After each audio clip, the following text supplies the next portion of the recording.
The courtroom was silent, save for the rustling of papers and the soft clicking of pens. I could feel the weight of every pair of eyes on me, the jury, the judge, the spectators.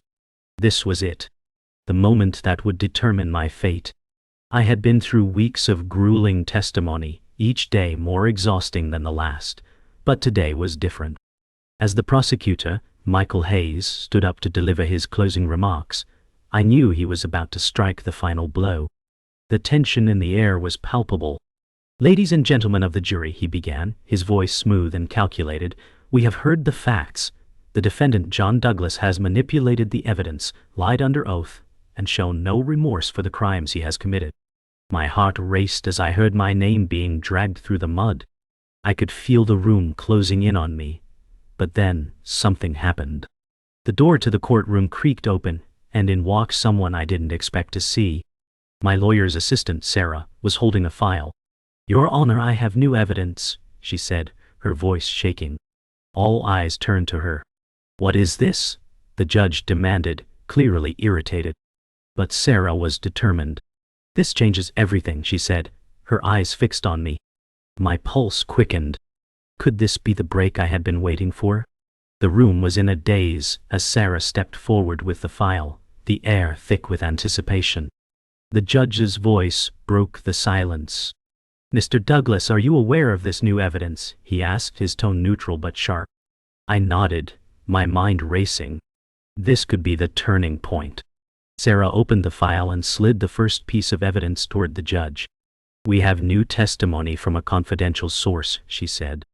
This could completely change the course of the trial. The gallery was buzzing with whispered conversations, the sudden shift in momentum too much for some to handle. The prosecutor, Michael Hayes, stood with his arms crossed, his face unreadable. The judge raised an eyebrow, looking from the file to the prosecutor. "I'll allow it," the judge finally said. The gavel hit the desk with a loud crack, and suddenly I felt the weight of everyone's gaze upon me. I couldn't afford to mess this up. The next few moments felt like an eternity. Sarah's voice echoed in the courtroom as she detailed the new evidence. "This is a sworn affidavit from a source close to the defendant," she explained. "They claim to have witnessed the defendant at the scene of the crime the night it occurred."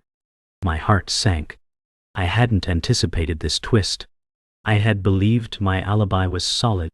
The prosecutor's eyes gleamed with renewed hope, and I could feel the tide turning against me. "What do you have to say to that, Mr. Douglas?" the judge asked, his tone skeptical.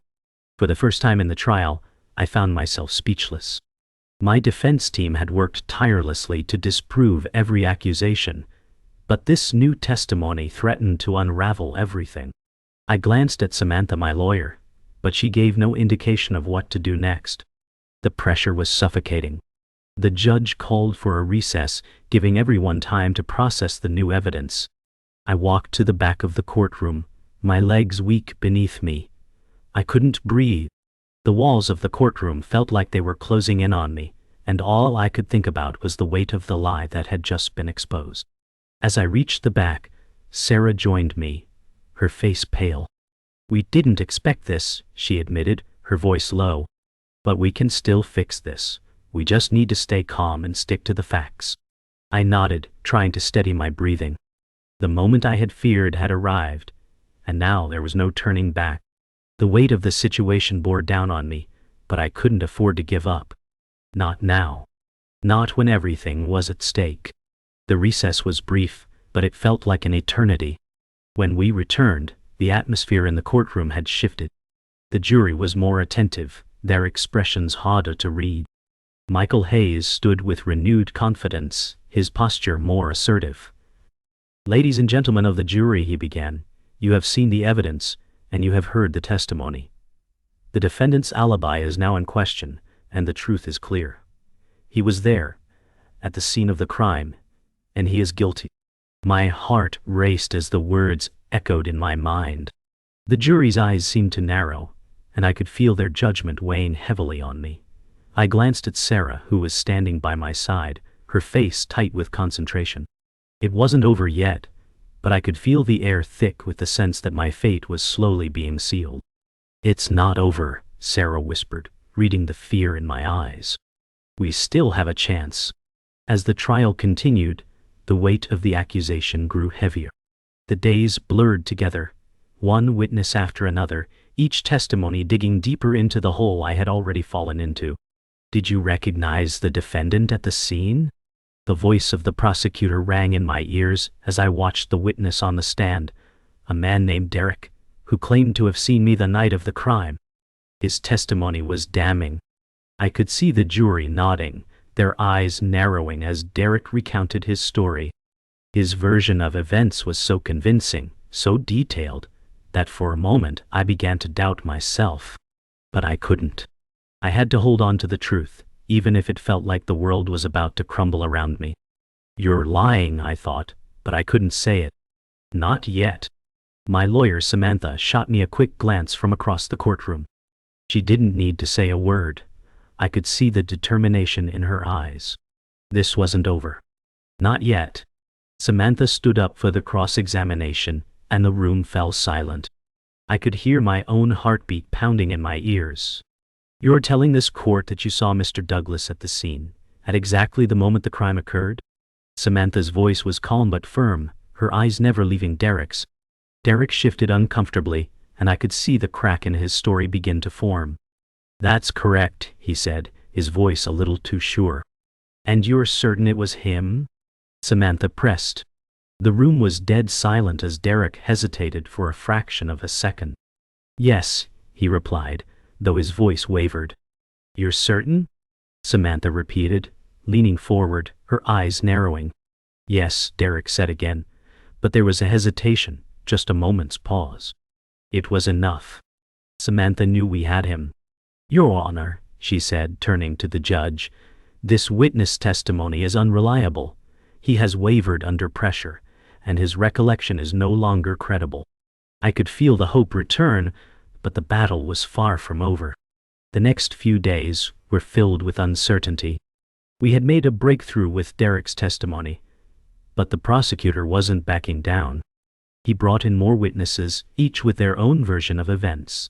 Some were familiar faces from my past, people I hadn't seen in years. People I had trusted, and now they were turning against me. "He was always in trouble, never honest," one said. "John Douglas was never the man he pretended to be," another added. It stung, each accusation cutting deeper than the last. But through it all, Samantha remained calm, her sharp legal mind always thinking 2 steps ahead. She didn't let the lies break her focus, and neither could I. As much as I wanted to collapse, I knew I couldn't. My life, my future depended on my ability to stay in the game. I just needed to hold on a little longer.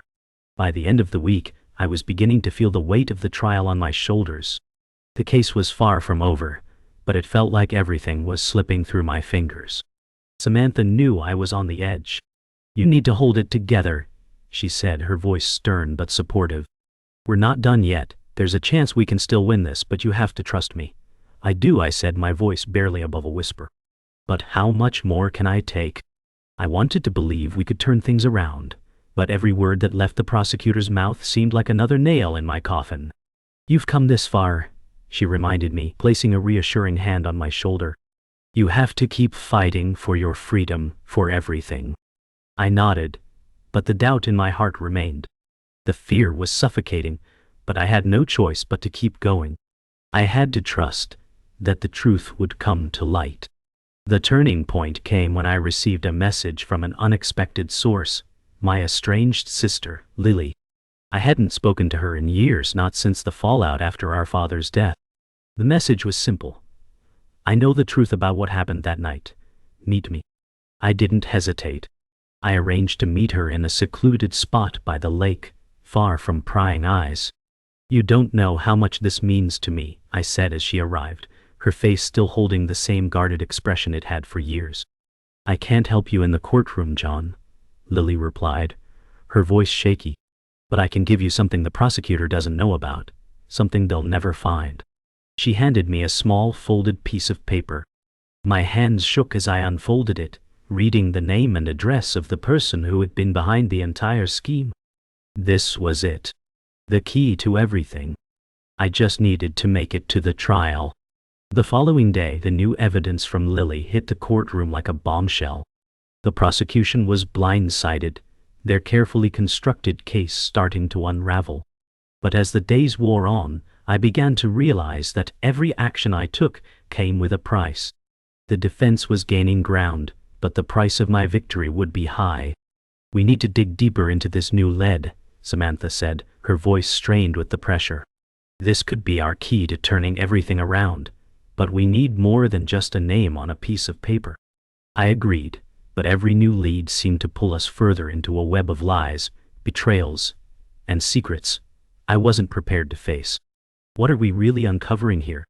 I thought to myself. The closer we got to the truth, the more dangerous it became. I couldn't help but wonder how far I was willing to go to win, and what I might lose in the process. The next morning, Samantha presented our findings to the judge: an address, a name, and a dark connection to the prosecutor, Michael Hayes.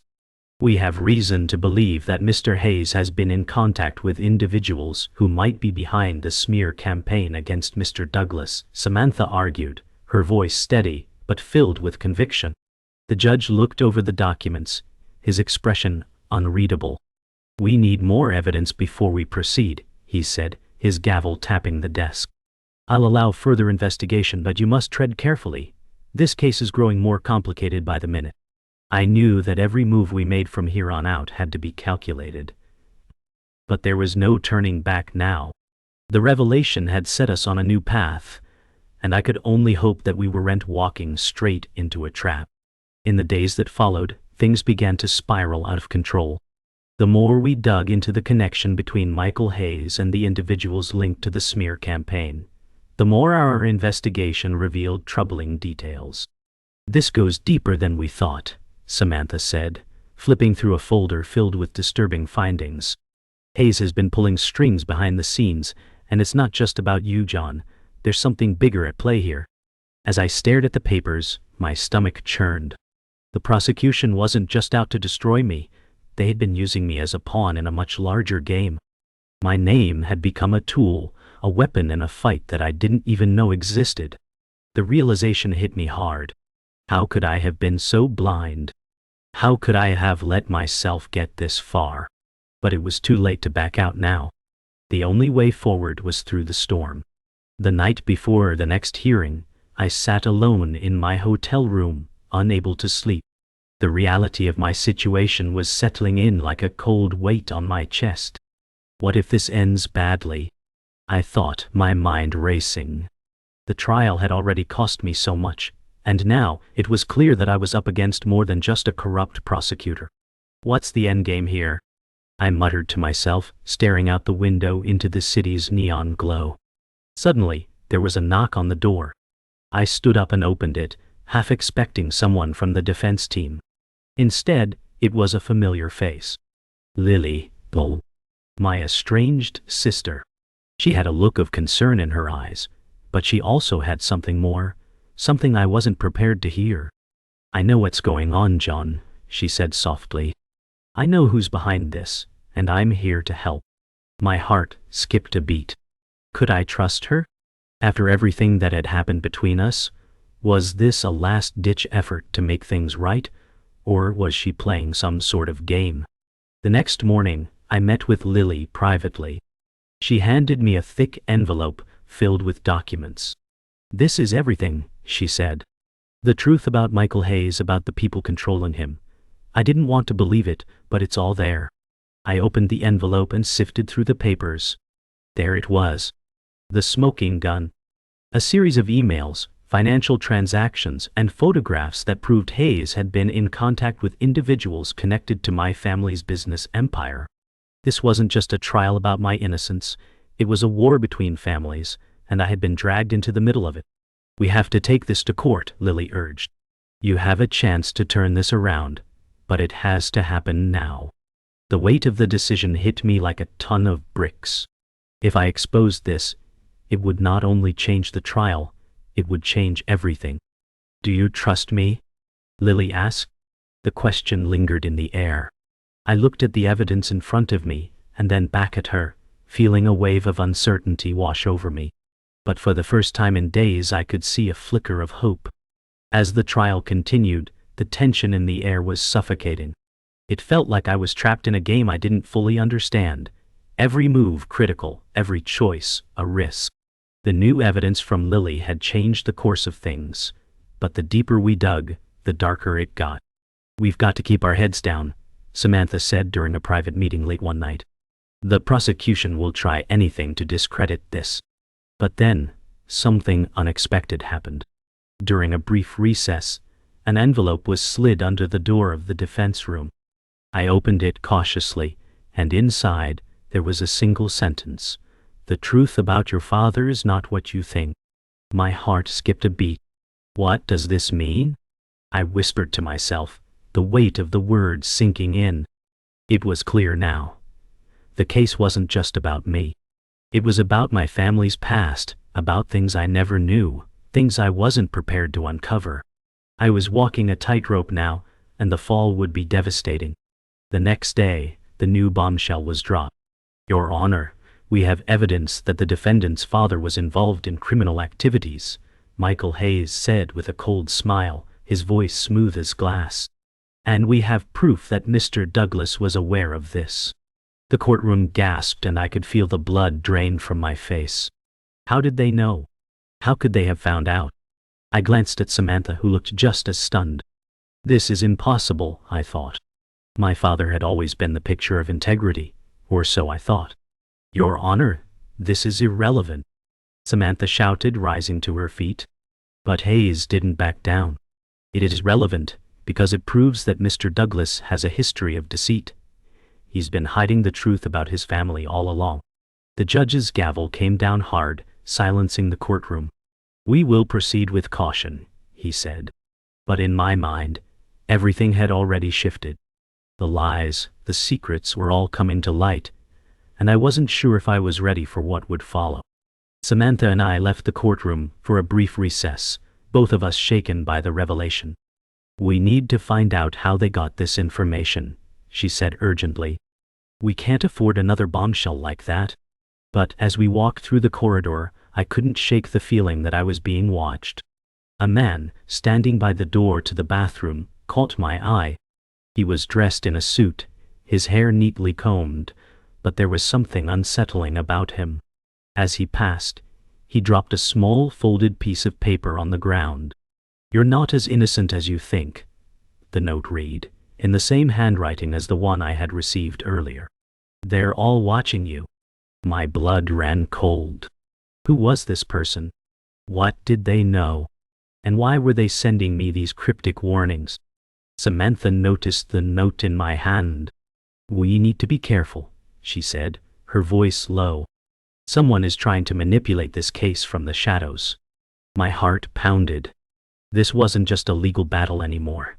It was something far darker. As the days passed, the case grew even more tangled. Every new piece of evidence seemed to point to a darker truth, but the real question was who was pulling the strings. "We need to go on the offensive," Samantha said one evening, her eyes flashing with determination. "We need to prove that Hayes has been involved in this from the beginning." But the more we dug, the more I realized just how deep the corruption ran. "We're up against something bigger than I thought," I said, my voice a mix of fear and anger. "This isn't just about me anymore. They're trying to destroy everything." Samantha nodded. "This is bigger than the trial, John, but we'll expose them. I won't let them win." I believed her. But with each passing day, the walls seemed to close in. The stakes were higher now, not just for me, but for everyone I cared about. It was finally time for our final rebuttal. The tension in the courtroom was unbearable as I prepared to take the stand. The jury had seen the evidence, and now it was my turn to speak. "I'm not guilty," I said, my voice shaking but firm. "I never committed the crime I'm being accused of, and I certainly didn't orchestrate any of the lies that have been thrown at me." I paused, looking at the jury, making eye contact with each of them. "But what I do know is this. I've been set up by people who want to control everything, and I won't stand for it anymore." The room was dead silent, all eyes on me. I could feel the weight of the moment pressing down on my chest. But there was no turning back now. I had to tell the truth, no matter the cost. The courtroom was silent as I finished my testimony, my words hanging in the air. The truth was out, but the prosecution wasn't ready to let it go. Michael Hayes stood up, his suit impeccable, his eyes cold and calculating. "Your Honor, the defendant's testimony is nothing but a desperate attempt to deflect the truth," he said, his voice steady. "We have overwhelming evidence that proves Mr. Douglas' involvement in the crime." The jury seemed to shift uncomfortably in their seats, their expressions unreadable. I could feel the weight of their judgment pressing on me. "But there's more," Hayes continued, flashing a smug smile. "We have the confession of the defendant's father, a man who was willing to admit his own crimes to protect his son. This is not about justice. It's about power." The words hit me like a punch to the gut. How much more could I take? My father's past was coming back to haunt me in ways I never imagined. But I wasn't going down without a fight. Not now. Not after everything. As the prosecutor continued to present his case, I felt the walls closing in. But Samantha wasn't going to let this stand. "Your Honor, we have uncovered the true motive behind this case," she said, her voice sharp and unwavering. "We've found proof that Michael Hayes has been involved in a series of illegal activities, all of which have been hidden behind his carefully constructed public image." The room gasped. "Your Honor, the very person who's been accusing Mr. Douglas is the one with the most to hide." Hayes' face went pale, his jaw tightening as the tables began to turn. The defense was starting to gain ground. But I knew this wasn't over yet. "We have one last piece of evidence," Samantha added, her eyes focused on the prosecutor. "A confession, a recorded conversation that will expose the truth once and for all." The courtroom was on edge as the tension reached its breaking point. The judge called for a brief recess, and the courtroom emptied in an instant. I could hear the murmurs of the reporters outside, the media frenzy picking up as the story shifted. In the hallway, I turned to Samantha. "Is this really enough to turn the tide?" I asked, my voice hoarse with exhaustion. She met my gaze, her expression hard. "It's enough," she said firmly. "But we have to be ready for anything. Hayes won't go down without a fight." As we walked toward the side exit, I saw a familiar face in the crowd. Lily. "John, I heard everything," she said, her voice shaky. "You need to know something. The confession your father made, it wasn't just about protecting you. He was trying to warn you. There's a deeper conspiracy here, something you're not seeing." I felt my stomach twist. "What are you talking about?" I demanded. "Lily, what aren't you telling me?" Lily's revelation sent shockwaves through me. "There's a bigger game at play here, John. Your father wasn't just protecting you. He was trying to stop something much larger, something that's been in motion for years," she said, her voice trembling with fear. "Hayes is just a pawn. There are others pulling the strings." My mind raced. The trial had become more than just a fight for my freedom. It had become a battle for the truth itself. "Who else is involved?" I asked, my heart pounding. Lily shook her head. "I don't have all the answers, but I know one thing for sure. We're running out of time." The truth was out there, but it was buried under layers of lies, manipulation, and betrayal. The clock was ticking, and if we didn't act fast, the whole case could collapse, taking me down with it. As we prepared for the final moments of the trial, the air in the courtroom was thick with tension. The closing arguments were upon us, and everything came down to this moment. "Ladies and gentlemen of the jury," Samantha said, her voice calm but fierce. "What we have here is not just a case of accusation, but of corruption. We've shown you the evidence. We've shown you the lies. The true criminal is not Mr. Douglas, but those who have manipulated him." The room was silent, every eye on her as she continued. "This man," she said, gesturing toward me, "is not guilty of the crimes he's been accused of, but he is a victim of a system that has failed him. It is time to right that wrong." I sat in the defendant's chair, my heart pounding as I realized this was it. The final chance for justice, the final chance for my freedom. The jury deliberated for what felt like an eternity. Every minute dragged on, each second feeling like an hour. The courtroom was eerily quiet, the air heavy with expectation. "What's taking them so long?" I whispered to Samantha, my voice tight with anxiety. "We've done everything we can, John," she said softly, her hand resting on mine in a brief gesture of reassurance. But I couldn't shake the feeling that something was off. The longer the jury took, the more the weight of the case seemed to press down on me. What if they don't believe us? I thought. What if all of this was for nothing? My heart raced as the thought gnawed at me. But there was nothing left to do now except wait. After what seemed like hours, the door to the jury room finally opened. The foreperson, a woman in her 50s, stepped out and approached the bench, holding the verdict in her hands. "Your Honor," she said, her voice steady but with a hint of tension, "the jury has reached a verdict." The courtroom fell completely silent as she handed the piece of paper to the judge. My pulse quickened. This was it. The moment I had feared and hoped for all at once. The judge took a deep breath and slowly looked at the paper. "In the case of the People versus John Douglas," he said, his voice echoing in the room, "we find the defendant." My heart stopped, the words hanging in the air as the room waited with bated breath. The judge paused for what felt like an eternity before speaking again. "We find the defendant not guilty," he declared, his voice firm and final. The room seemed to explode with a collective gasp. "What?" I couldn't move at first. The words didn't sink in. Not guilty. The weight I had carried for so long seemed to lift in an instant, replaced by a rush of emotions I couldn't process. The room erupted into chaos as people stood, some crying, others in shock.